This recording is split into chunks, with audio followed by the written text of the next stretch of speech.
Sitcom star and Obama Muslim aide wants Chuck Schumer fired over pro-Israel statements. Spread this. Please subscribe this channel for instant update news. A former aide in Barack Obama's White House, liberal actor Kal Penn wants fellow Democrat Chuck Schumer out of office after the Senate Democratic leader delivered a pro-Israel speech in Washington this week. New York is a beautiful state with incredible people from so many faiths and backgrounds. Instead of using his office to bring people together and really make a difference, SenSchumer is making speeches to divide us, the liberal actor, Kal Penn tweeted Wednesday. Looking forward to the day he's out of office. Fox News reports that Schumer, D-N.Y, blamed the Palestinians for lack of peace in the Middle East during a speech Monday at a conference of the American-Israel Public Affairs Committee, AIPAC. Now, let me tell you why, my view, why we don't have peace, Schumer said. Because the fact of the matter is that too many Palestinians and too many Arabs do not want any Jewish state in the Middle East. The view of Palestinians is simple: the Europeans treated the Jews badly, culminating in the Holocaust, and they gave them our land as compensation. Penn, the son of Indian immigrants, was a regular on House and the star of stoner movie Harold and Kumar Go to White Castle. He briefly left acting to join the Obama administration in 2009 as Associated Director of the White House Office of Public Engagement. Penn frequently offers his opinions on politics on Twitter.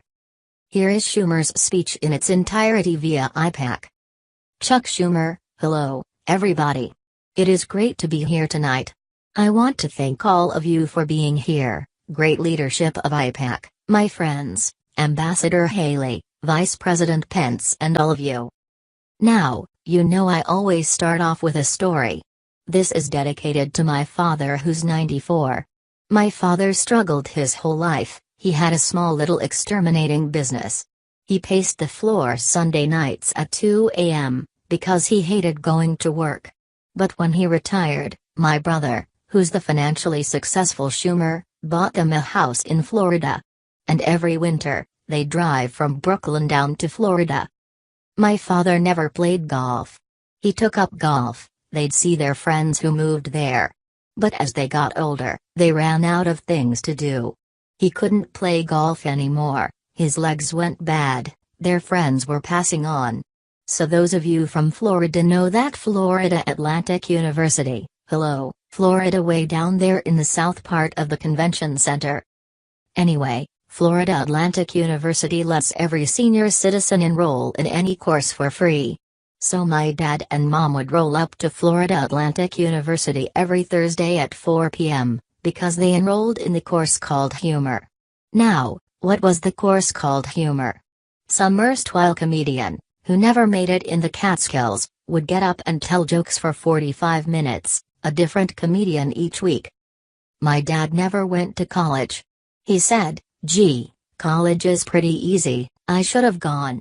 But each week they'd call me back with their favorite joke. Here's one of the favorites.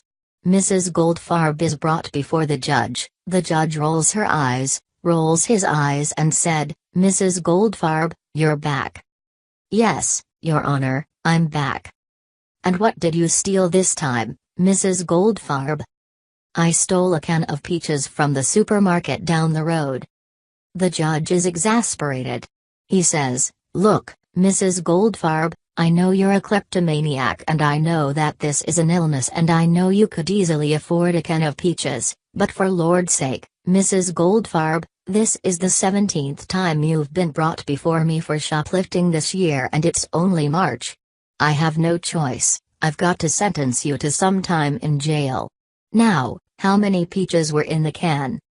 "Your Honor, there were 4 peaches in the can."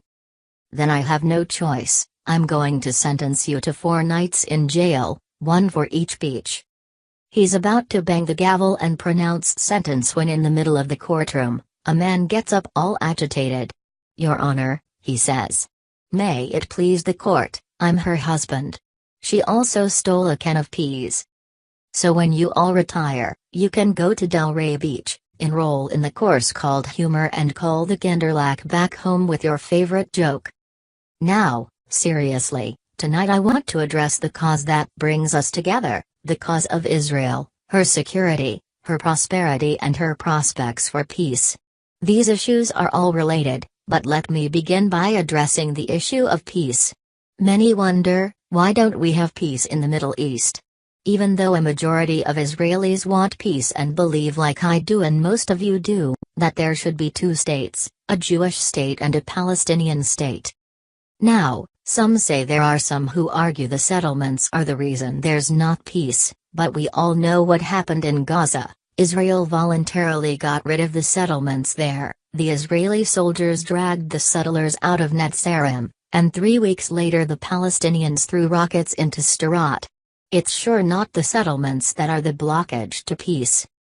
Some say it's the borders. Oh, Israel wants different borders, but they forget during the negotiations in 2000, Ehud Barak was making huge territorial concessions that most Israelis didn't like. It was Arafat who rejected the settlement.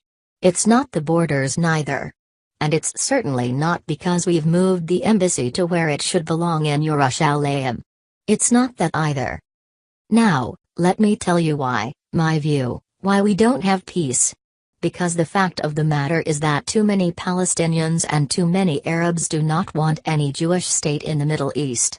The view of Palestinians is simple. The Europeans treated the Jews badly, culminating in the Holocaust, and they gave them our land as compensation.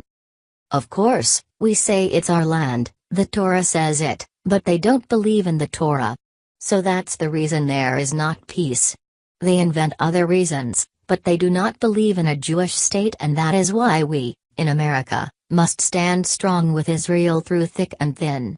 We must, because that is the reason, not any of these other false shibboleths, why there is not peace in the Middle East. Too many people don't understand that here in America. Now, the rest of my speech I want to address to you one of the great problems that Israel faces in the future, not immediately, but in the future, but we have to worry about it. I'll be having lunch with the Prime Minister tomorrow and I intend to talk to him about this and what we can do about it. The fact of the matter is that too many of our younger generations don't share the devotion to Israel that our generations have. That's a problem. We have to face it and deal with it. Now, it's certainly not true in AIPAC. We have thousands of students here who go home and spread the word of Israel. Students, stand up, we want to applaud you. 3,500 students here at AIPAC, God bless you. But we all know the problem, too many of the younger Americans don't know the history, and as a result, they tend to say, both sides are to blame. Many Americans, younger Americans, didn't grow up knowing Israel was attacked time after time. They think Israel has always been strong. They do not realize that if Israel were weak, her enemies would immediately seek her destruction. I remember being in high school, James Madison High School, Brooklyn, New York, in 1967. I carried a transistor radio to my ear. You young people will not know what that is. I wouldn't let it go from my ear, because it was during the '67 war in June '67, and I was deathly worried that Israel would just be pushed into the sea by the Arab onslaught. But you may, and we were praying to Hashem to please save Israel. Now, the younger generation never experienced this. They haven't lived through a time when Israel's very existence was balanced on the edge of a knife. Fortunately, these days have passed, but Israel faces challenges that no other nation must face. While Putin enables Assad's atrocities in Syria, while a humanitarian crisis unfolds in Yemen, while human rights abuses happen every day to so many in Iran, somehow, to some, Israel receives the blame for a chaotic Middle East. The world celebrates the most incremental progress by Israel's neighbors and ignores the generous cooperation between Israel and her fellow nations, including her former enemies. The world draws a false moral equivalence between Israel's actions to defend herself and the actions of terrorists who use children as human shields in their evil campaign to push Israel into the sea. The unfairness springs from a deep well of bias that has always existed, unfortunately, against Eretz Yisrael. If only the younger generation knew more about this unfairness, I believe it would affect them powerfully. And there are two things we can do immediately that will help rectify this situation.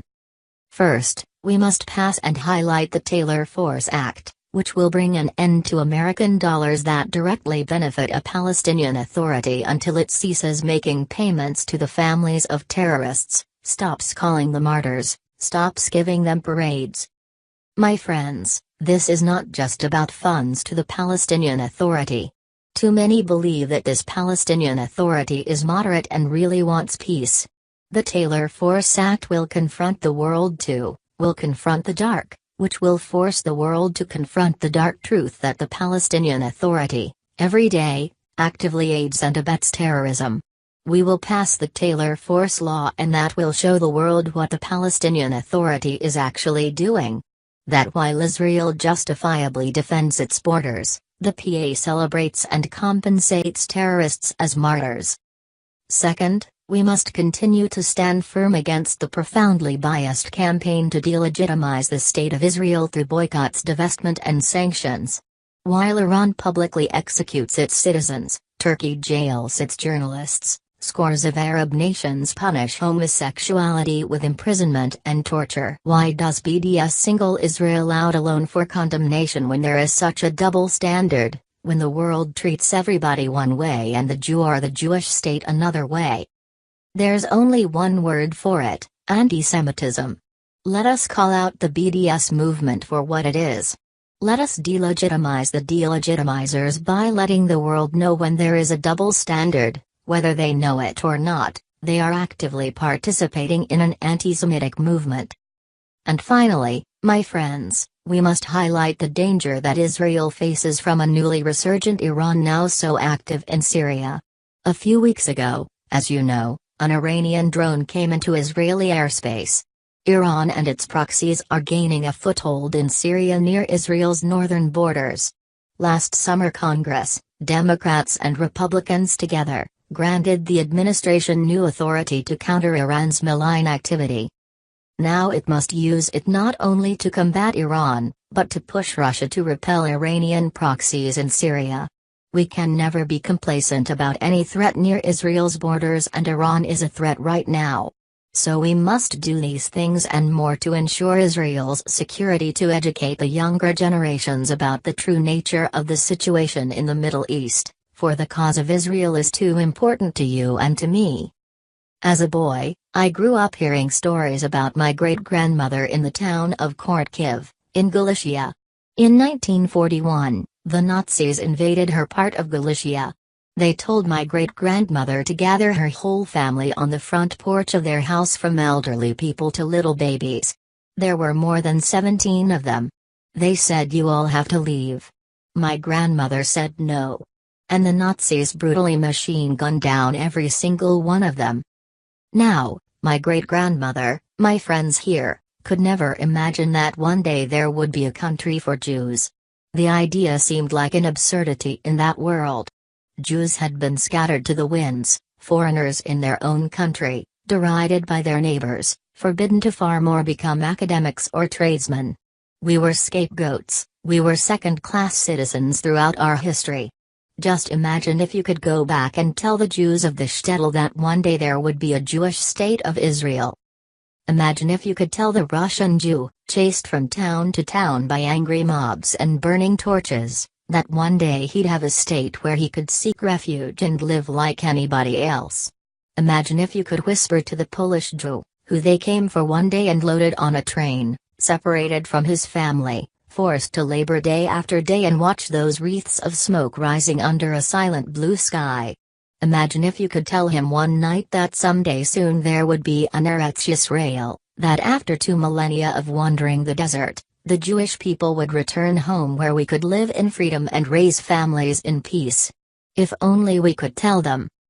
My friends, we must never forget what Israel and its freedom mean to the Jewish people, and what the friendship of the United States means to securing that freedom.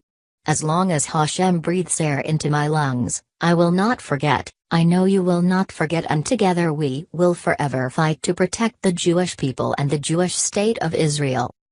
Am Yisrael Chai. Am Yisrael Chai.